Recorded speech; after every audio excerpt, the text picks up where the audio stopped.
Welcome to TPN news. Telangana గ్రామ panchayat employees workers union పేరుతో ఒకరోజు సమ్మెలో భాగంగా వెంకటాపురం మండల కేంద్రంలోని 18 గ్రామ పంచాయతీల కార్మికులు గ్రామ పంచాయతీ సమస్యలు పరిష్కరించాలని సిపిఎం పార్టీ డిమాండ్. ములుగు జిల్లా వెంకటాపురం మండల కేంద్రంలో స్థానిక మండల పరిషత్ కార్యాలయం ఎదుట గ్రామ పంచాయతీ కార్మికులు వారి సమస్యలు పరిష్కరించాలని ఒకరోజు సమ్మె చేస్తూ శిబిరాన్ని సిపిఎం పార్టీ మండల కార్యదర్శి కుమ్మరి శ్రీను పూలమాలలతో వేసి ప్రారంభించారు.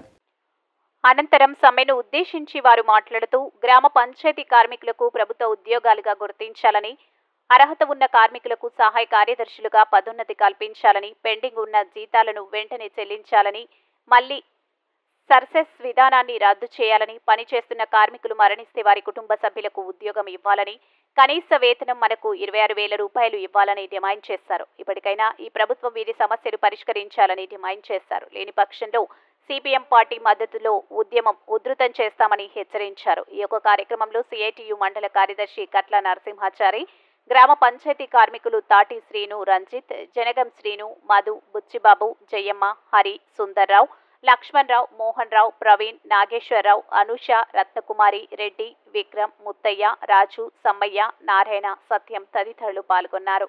తెలియజేస్తూ ఒక హెచ్చరిక ఇవ్వాలని చెప్పేసి ఈరోజు మన స్టేట్ కమిటీ పిలుపునిచ్చింది. దాంట్లో భాగంగా ఈరోజు మనం వెంకటాపురం మండలంలో కూడా మన యొక్క సమస్యల పరిష్కారానికై ఇది మన యొక్క నిరసన ప్రభుత్వాన్ని తెలియజేయాలని చేస్తూ ఈరోజు మనం కూడా వెంకటాపురం మండల కేంద్రంలో ఈ యొక్క టెంట్ వేసుకొని ఈ ఒక్కరోజు గ్రామ పంచాయతీ వర్కర్స్ యూనియన్ మహాధర్నాన్ని ప్రారంభించుకోవడం జరుగుతుంది. కాబట్టి ఈ యొక్క ధర్నా సాయంకాలం 4 గంటల దాకా మనకు ఇక్కడ ఉంటుంది. ఖచ్చితంగా ఏ ఒక్కరు కూడా టెంట్ నుంచి బయటికి పోవడానికి వీలు లేదు. ఏ ఒక్కరు ఎటు పోవాలన్నా సరే ఇక్కడ ఈ టెంట్కి బాధ్యత మన సీను, రంజిత్ ఇద్దరు ఉంటారు. ఈ యొక్క మాట్లాడాలని ఎవరు బయటికి పోయినా బాగోదు. దీన్ని సక్రమంగా నడిపేయాలని కోరుతున్నాం.